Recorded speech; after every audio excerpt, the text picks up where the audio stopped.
नमस्कार दोस्तों, स्वागत है आप सभी का। जैसा कि हम द्विसंकर संकरण के बारे में चर्चा कर रहे थे और इसमें हमने समझा था कि ये ग्रेगर जॉन मेंडल द्वारा दिया गया वंशागति का तृतीय नियम है, ये थर्ड लॉ है। और इस नियम में इन्होंने बताया था कि कोई भी एक लक्षण जब होता है, किसी भी पादप का एक लक्षण जो होता है वो दूसरे लक्षण पर कोई प्रभाव नहीं डालता।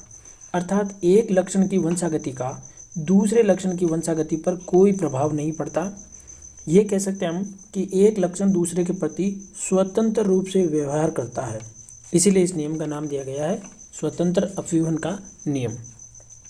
इसके लिए हमने दो लक्षणों के बारे में चर्चा की है। इस बार हम पादपों के दो विपर्यासी लक्षणों के बारे में चर्चा कर रहे हैं, जिसमें हमने कुछ चीज़ें समझी है कि यहाँ पर हम गोल पीला लिया और दूसरी तरफ हरे और झुर्रीदार पादप लिए। ठीक है, गोल के लिए हम डबल आर कहेंगे और पीले के लिए डबल वाई कहेंगे। इसी प्रकार ये अप्रभावी लक्षण है, तो गोल नहीं होगा तो झुर्रीदार होगा।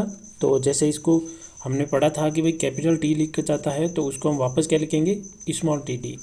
उसी प्रकार वापस जैसे हमें गोल कहना है तो हम क्या लिख रहे हैं, कैपिटल आर लिख रहे हैं। तो उसको झुर्रीदार कहना है तो हम क्या कहेंगे, स्मॉल आर आर, यानी कैपिटल आर आर कन्वर्ट हो जाएगा स्मॉल आर आर।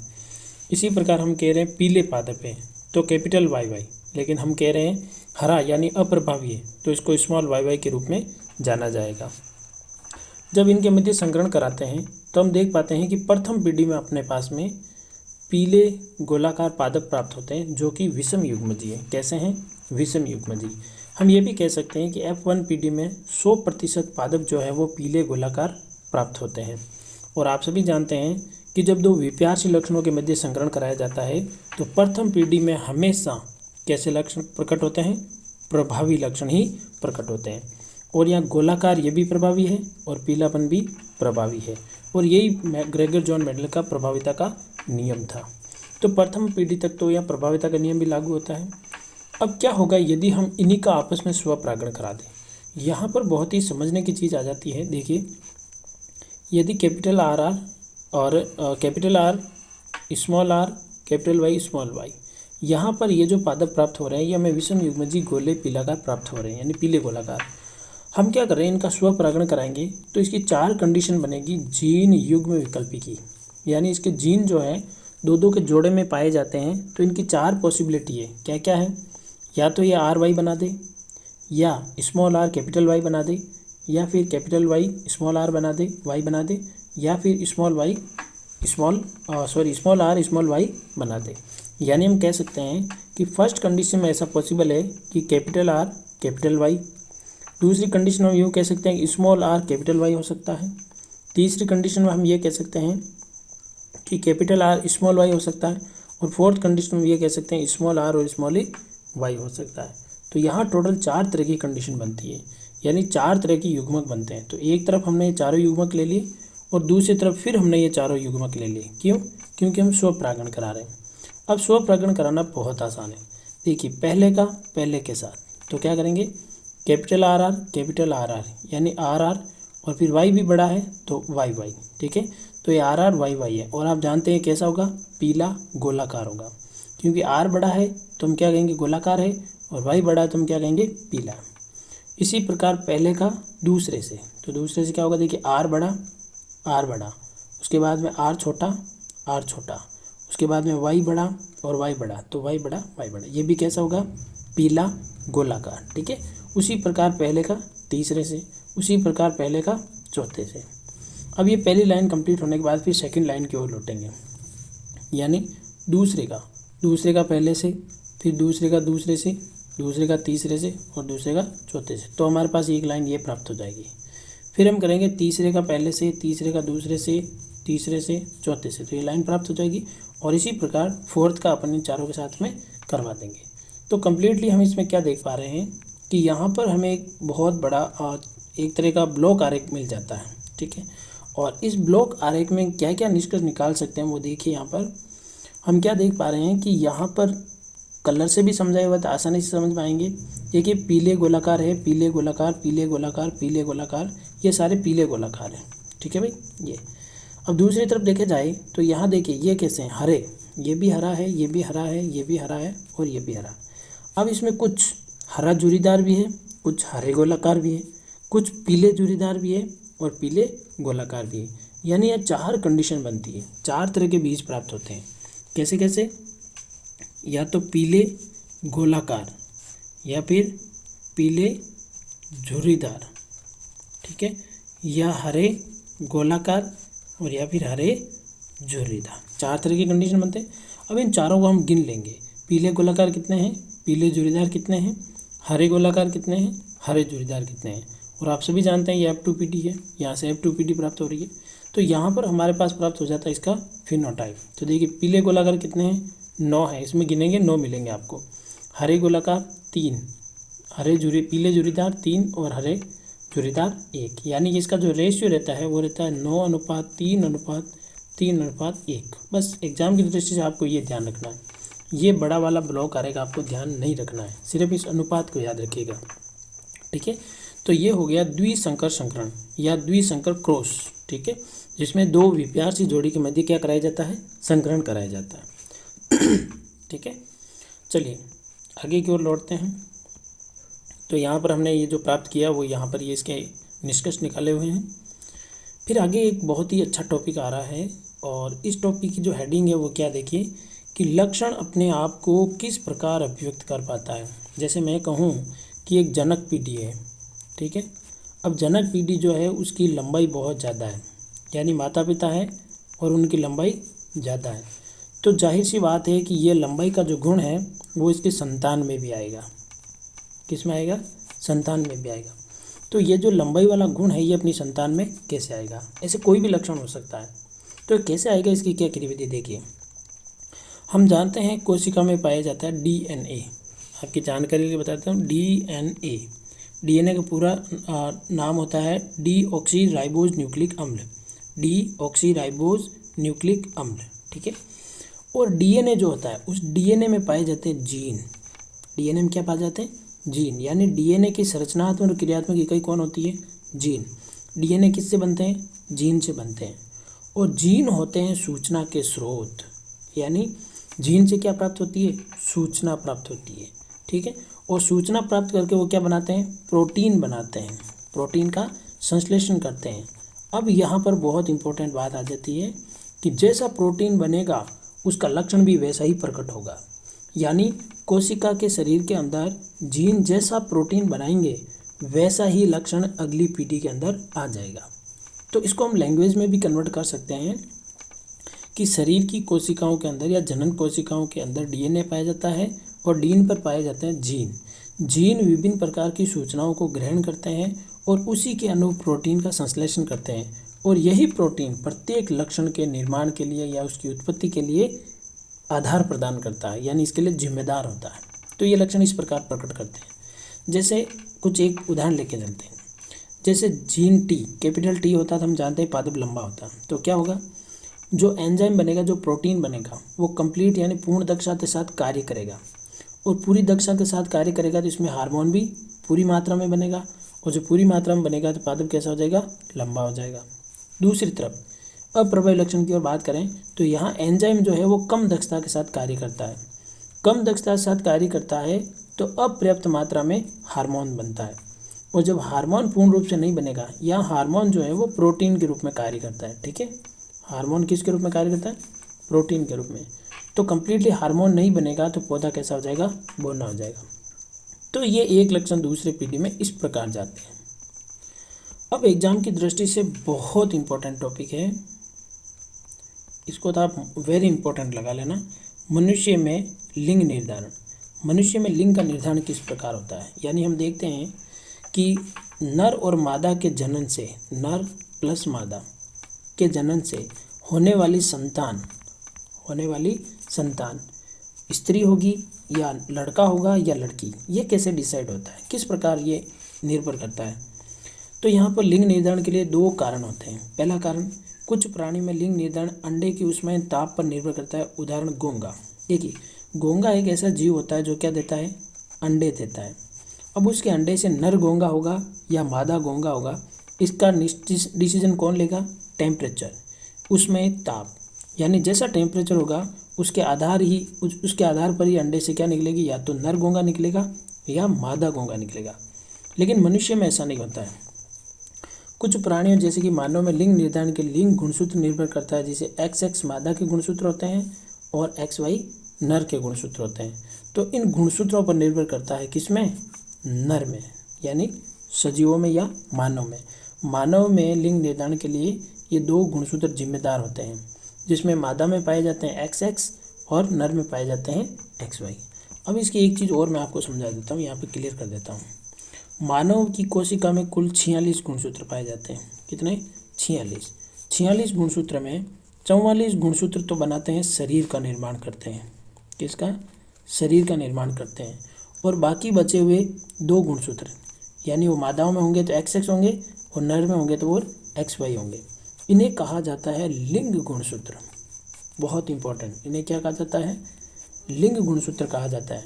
और यही लिंग गुणसूत्र जो है वो किसको डिसाइड करते हैं, संतान नर होगा या मादा होगा, उसका डिसीजन कौन लेते हैं, ये लिंग गुणसूत्र।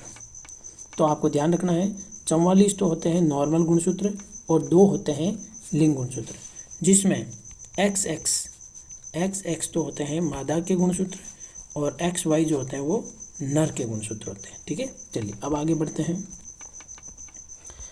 अब ये देखिए, मैंने आपको कह दिया पहले ही, बहुत इंपॉर्टेंट फ्लो आ रखे है ये। ठीक है, मनुष्य में लिंग निर्धारण का बहुत इंपॉर्टेंट ब्लॉक आ रखे है। इसको कैसे समझना है, बहुत आसान है। देखिए, मानव में लिंग निर्धारण, तो ये पेरेंट्स है और पेरेंट्स में अगर नर है तो आप जानते हैं इसके गुणसूत्र क्या होंगे, XY, और दूसरी तरफ मादा है जिसके गुणसूत्र क्या है, XX है। तो हम संकरण कराना जानते हैं, इसको क्या करते हैं, 2 भागों में तोड़ देते हैं, इधर X इधर Y। इसको भी 2 भागों में तोड़ देते हैं, इधर X और इधर X। अब क्या, आप संकरण करा देते हैं। देखिए, पहले का पहले से, तो देखिए X और X मिलकर क्या बनेंगे, XX। पहले का दूसरे से, तो देखिए X और X मिलकर क्या बनेंगे, XX। फिर दूसरे का पहले से, तो Y और X है तो इसको लिखेंगे XY। और फिर दूसरे का पहले से, तो देखिए ये X ये Y, क्या मिलेगा, XY। यहाँ पर साफ साफ देख पा रहे हैं हम कि XX, XX, XY और XY। तो आप जानते हो X और X मिलकर क्या बनेंगे, मादा, और XY मिलकर क्या बनेंगे, नर। इसका मतलब ये हुआ कि ये मिल रहे हैं 2:2, और इसको सरल अनुपात में तोड़ें तो 1:1, यानी कि 50% लड़का होने के चांसेज है और 50% ही लड़की होने के चांसेज है, यानी समान अनुपात। यानी हम यहाँ पर नहीं कह सकते कि लड़का होने के चांस ज़्यादा है या लड़की, नहीं कह सकते, आधे आधे चांस है, लड़का भी हो सकता है लड़की भी हो सकती है। लेकिन सबसे इम्पोर्टेंट बात, ये कैसे डिसाइड होगा और ये किस प्रकार, लड़का होगा तो कैसे होगा, लड़की होगी तो कैसे होगी। तो देखिए, आधे बच्चे लड़के तथा आधे बच्चे लड़की हो सकते हैं। सभी बच्चे, चाहे वे लड़का हो या लड़की, अपनी माता से X गुणसूत्र प्राप्त करेंगे। देखिए, माता के पास में सिर्फ और सिर्फ X गुणसूत्र है देने के लिए। अब यदि पिता के पास से X आ गया तब तो X और X मिलकर लड़की बन जाएगी, और यदि माता से X और पिता से Y मिल गया तो XY मिलकर लड़का बन जाएगा। अतः बच्चों को लिंग निर्धारण इस बात पर निर्भर करता है कि उन्हें अपने पिता से किस प्रकार का गुणसूत्र प्राप्त हुआ है। जिस बच्चे को अपने पिता से X गुणसूत्र वंशानुगत हुआ है तो वह लड़की होगी, और जिसे पिता से Y गुणसूत्र वंशानुगत हुआ है तो वह लड़का होगा। तो ये बहुत इंपॉर्टेंट टॉपिक है एग्जाम की दृष्टि से। मेरा मानना है कि बोर्ड एग्जामिनर प्रश्न बनाता है तो ऐसे प्रश्न जरूर डालेगा। मानव में लिंग निर्धारण का आरेख बनाइए, तो ये आपको ऐसा प्रश्न आना चाहिए। ठीक है, चलिए अब लौटते हैं आगे की ओर। अब आगे एक टॉपिक आ रहा है, वो है जैव विकास।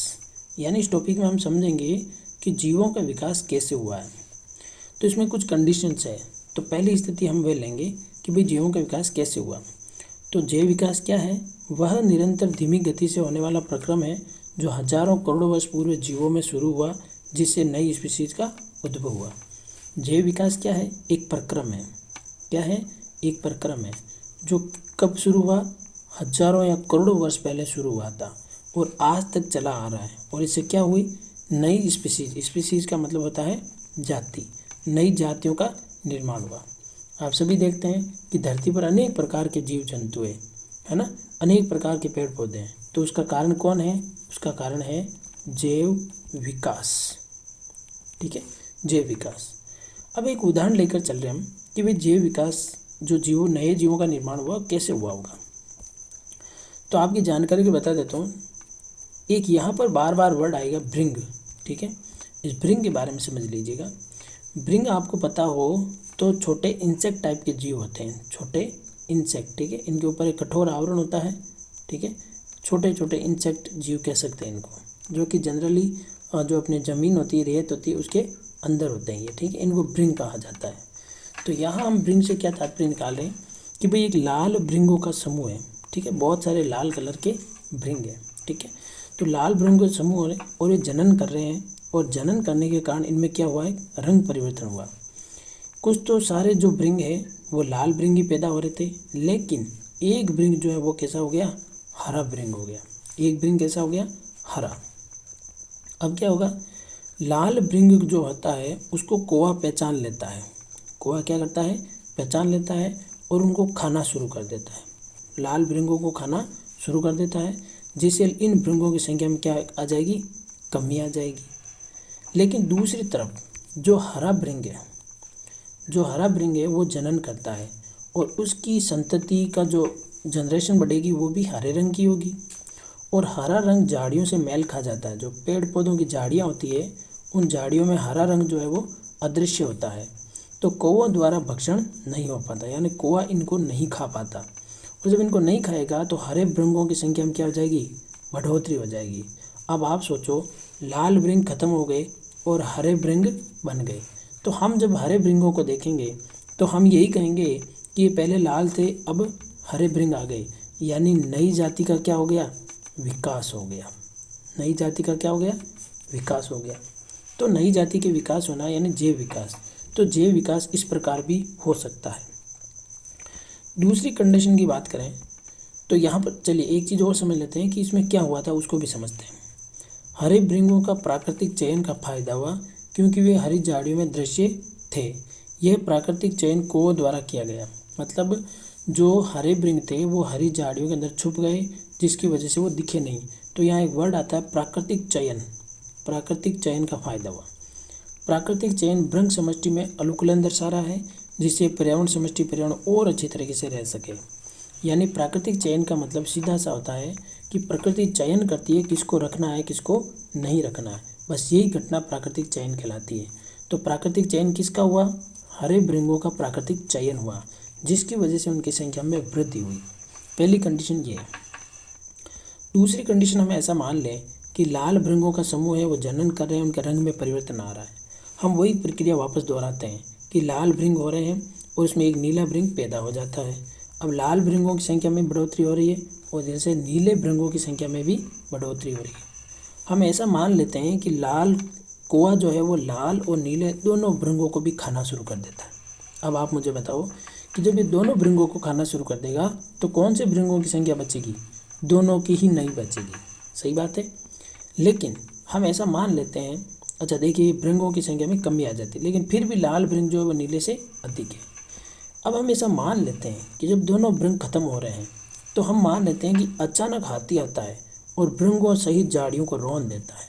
जो वहाँ झाड़ियाँ थी उन झाड़ियों को भृंगों सहित क्या कर देता है, पैरों के नीचे रौंद देता है।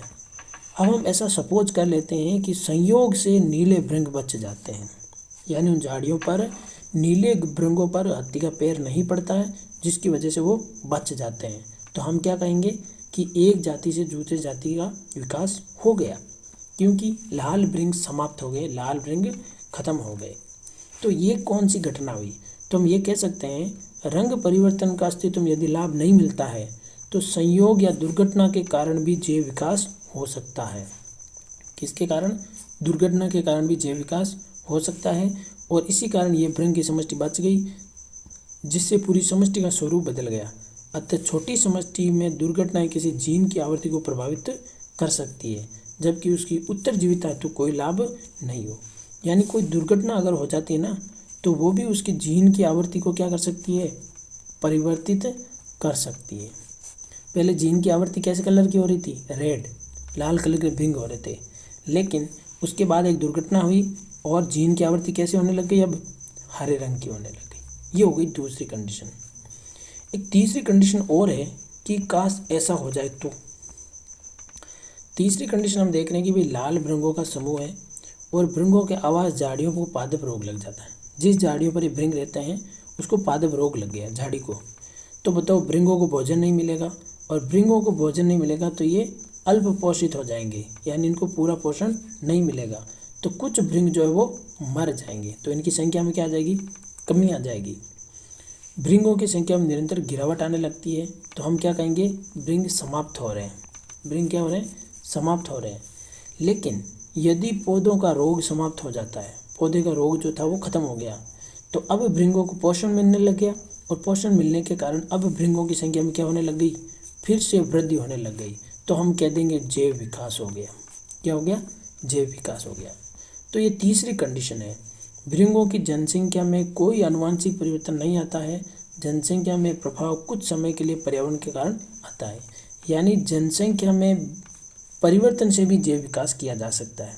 जनसंख्या बढ़ जाएगी तो हम कह देंगे जैव विकास हो गया, जीवों का विकास हो गया, जीवों की संख्या में बढ़ोतरी हो गई।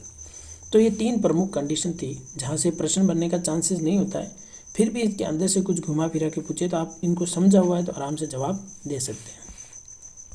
उसके बाद अपने इस चैप्टर का एक और बहुत ही इम्पोर्टेंट टॉपिक आता है, और वो है उपार्जित और आनुवंशिक लक्षण, जो कि हम नेक्स्ट क्लास में चर्चा करेंगे। तो मिलते हैं अगली क्लास में, तब तक के लिए जय हिंद।